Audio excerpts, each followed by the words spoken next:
Let me begin with something that may seem pretty far afield.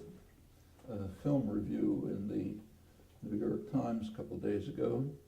It begins, I'll quote it, by ridiculing America's coastal intelligentsia, which busied itself with chatter over little-seen art dramas, while everyday Americans showed up en masse for a patriotic, pro-family picture, which broke all attendance records in its opening days.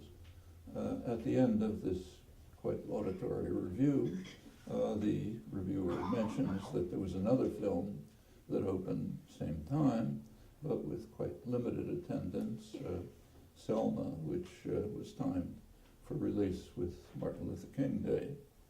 Well, what was the patriotic pro-family film that so entranced everyday Americans? It's about the most deadly sniper in American history, a guy named Chris Kyle, who claims to have used his skills to have killed several hundred people in Iraq. And he wrote memoirs, and in the memoirs he describes what the experience was like. So I'll quote him. His first kill, he said, was a woman who walked into a street with a grenade in her hand as the Marines attacked her village.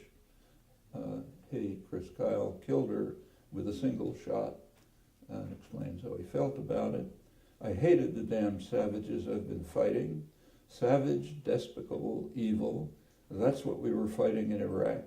That's why a lot of people, myself included, called the enemy savages. There was really no other way to describe what we encountered there.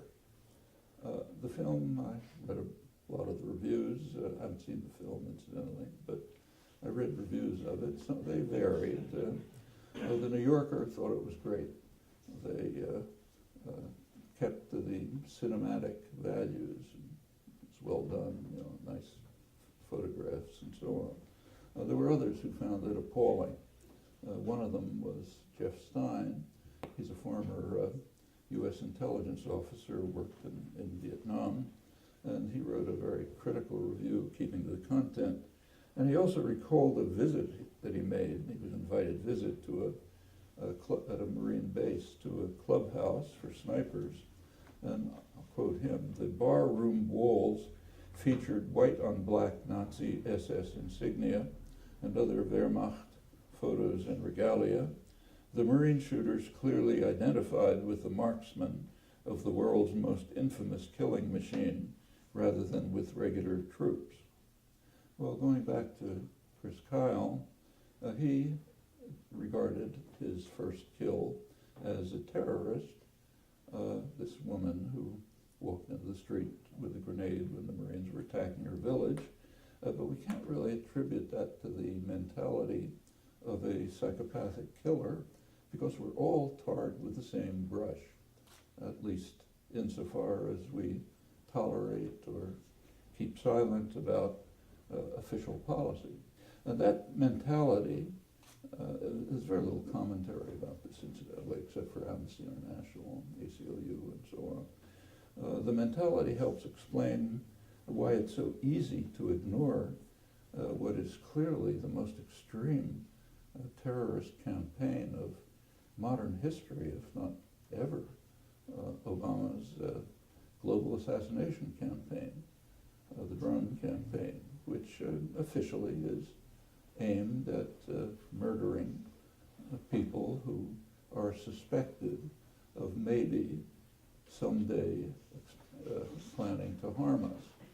If that's what they're suspected of doing in the morning sessions with Brennan and so on, then we blow them away.